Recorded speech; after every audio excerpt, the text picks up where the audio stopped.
Today I want to talk about an alliance between three characters who currently look like absolute enemies. And the most interesting part, the manga is actually slowly pushing us toward exactly that outcome. So make sure you're subscribed to the channel. I put out videos every single day, and there's always something new to watch. And if you enjoyed this video and want to show some love, go ahead and drop a like. But now, let's get into it and talk about this future alliance in the Boruto manga. When people discuss how this story ends, the conversation almost always comes back to Boruto versus Kawaki, but honestly, I think that's way too narrow of a view. If you look at how this franchise has evolved since the original Naruto, every single time the story leveled up, what seemed like the main conflict turned out to be just the setup for something way bigger. In the first part of Naruto, the central tension seemed to be the rivalry between villages. Then it turned out the Otsutsuki were pulling the strings behind all of that. Then Madara showed up, and after him, Kaguya. Every new stage forced former enemies to join forces. That's exactly why I don't think the conflict between Boruto and Kawaki is where this story ends. In my view, the real theme of Blue Vortex isn't about rivalry at all. It's about breaking free from the Otsutsuki system. And here's where things get really interesting, because all three of these characters have already broken the rules of the gods. Boruto, Kawaki, and Code look completely different on the surface, but on a meta-narrative level, they all serve the same function. Each one of them represents a system error in the karma mechanism. Think about Boruto. According to canon, Momoshiki was forced to use the remaining karma data to restore his vessel, and the result was completely paradoxical. Boruto became a 100% Otsutsuki, but he never actually became Momoshiki. He essentially stole the power of the gods and kept his own identity intact. Kawaki is a different kind of anomaly. He gained access to Isshiki's power without Isshiki himself. His karma became a tool rather than a rebirth mechanism. In a very real sense, Kawaki is using the Otsutsuki legacy without the Otsutsuki's permission. Code takes it even further. White karma just looks like a full-on system glitch. He never became a vessel, never became a true Otsutsuki, but he still obtained Shinjutsu that lets him threaten the world on a divine level. Look at this from the perspective of a cosmic civilization.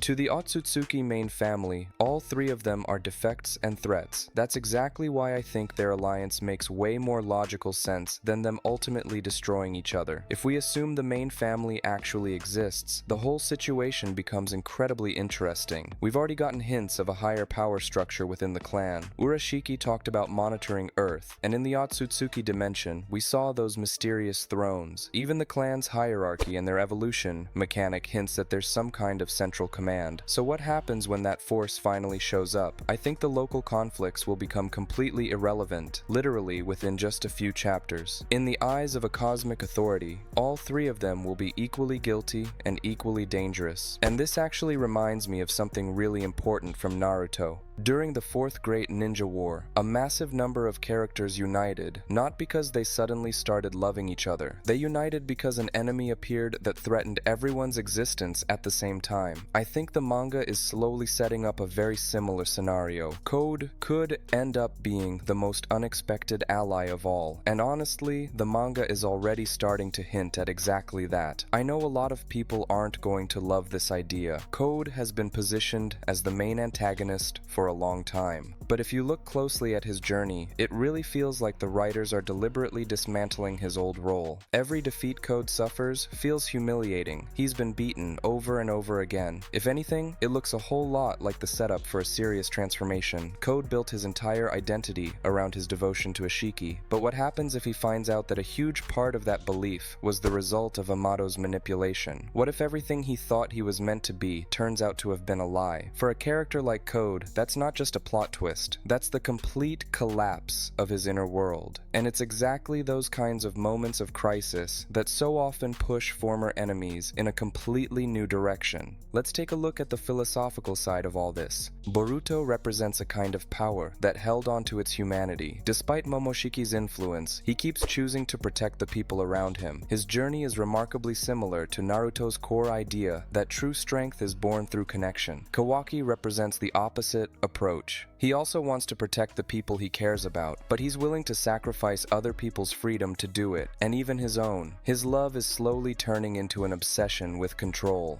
Code embodies a third extreme. He's trying to overcome his own weakness through absolute evolution. His entire path is built on rejecting limitations and pushing forward through sheer force of will. 3 characters, 3 completely different philosophies, and 3 different answers to the same question. That's exactly why I don't think the story is going to end with just one of these ideologies winning out. Most likely the ending is going to require some kind of synthesis of all 3. The answer might already be sitting somewhere in between the extremes, and it's especially fascinating to watch how the manga is clearing space for this new generation. But there's one more aspect that doesn't get talked about nearly enough, and that's total, complete loneliness. In my opinion, that loneliness is what will eventually become the bridge between Boruto, Kawaki, and Code. Who else can truly understand Boruto? Who else can understand what it feels like to literally have yourself rewritten by someone else's power? Who can understand Kawaki better than someone who was also turned into a tool? Who can understand Code better than the other Karma users who were used in exactly the same way? Ordinary people can sympathize with them, sure, but they can never fully understand. That's why I think that sooner or later, a bond will form between these 3 that simply couldn't exist with anyone else. Not friendship in the traditional sense, more like a mutual recognition of a shared pain. Boruto's blue karma, Kawaki's red karma, and Code's white karma. When writers create visual symmetry this deliberate and this clear, I almost never believe it's a coincidence, especially when you remember the image of the vessel, which has come up repeatedly throughout the manga. Boruto is like a full vessel. He goes through tragedies, but he keeps his inner core intact. Kawaki is like a cracked vessel, constantly trying to hold on to the small amount of happiness he managed to find. Code looks like an empty vessel. 3 versions of the same problem, and 3 different answers to the question of purpose. And if this symbolism is really leading where I think it is, then the final arc might not just be a battle against the Otsutsuki, it could be a genuine rebellion against the very idea of predetermination, because all 3 of them were used as tools. But what happens when all 3 of those tools refuse to play the role they were meant to play? Now that feels like an ending worthy of Naruto's legacy, and this whole theory is built on what I've been picking up on in the Boruto manga. Now I really want to hear what you think down in the comments. Do you think the Otsutsuki Main Family is going to be the final villain? And do you believe these 3 characters could actually unite? Make sure to share your thoughts below. If you're into these kinds of deep dives and theories about Boruto, go ahead and subscribe to the channel. There are a lot more conversations.